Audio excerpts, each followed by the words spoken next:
All right, I'm back to work on creating SISTA number 3 and just cleaning the dried clay off of my tools because I've told you I don't clean up behind myself when I'm sculpting.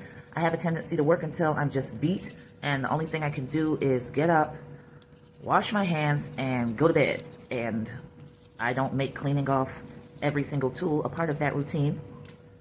Not always. Sometimes I do, but very rarely.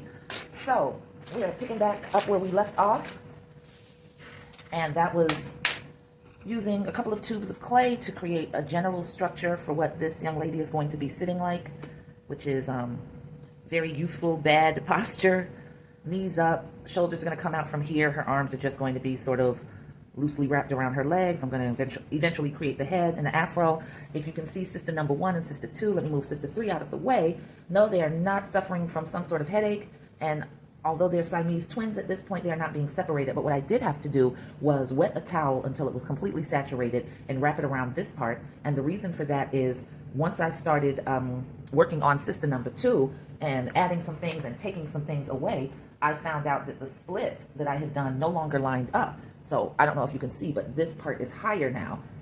Whereas I guess before she was sitting up here like that, flush against, and now I don't know, a good little amount has come off the bottom of her. It's no longer aligned, and because this has been drying for so long, I need to remoisten it so that I can shave some of that away, and you know, just do some things that will make it easier to manipulate this clay and keep the continuity of how it's supposed to be. So that's just going to be sitting there with the towel, softening the clay, and every once in a while I'm going to hit it with the spray bottle, and that's pretty much it. But for now, let's get on back to her, focus on her.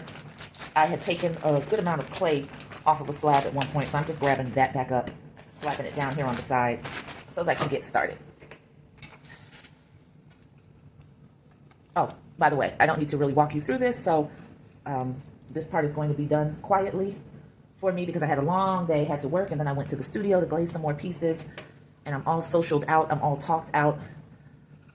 And it's going to seem like I'm not being as quiet as I am because once it gets edited, you know, I always bring together the portions that were me speaking so you can know what's going on. But until that time, I just dropped one of my tools and I don't feel like getting up to go get it. So there it will stay until I actually need it.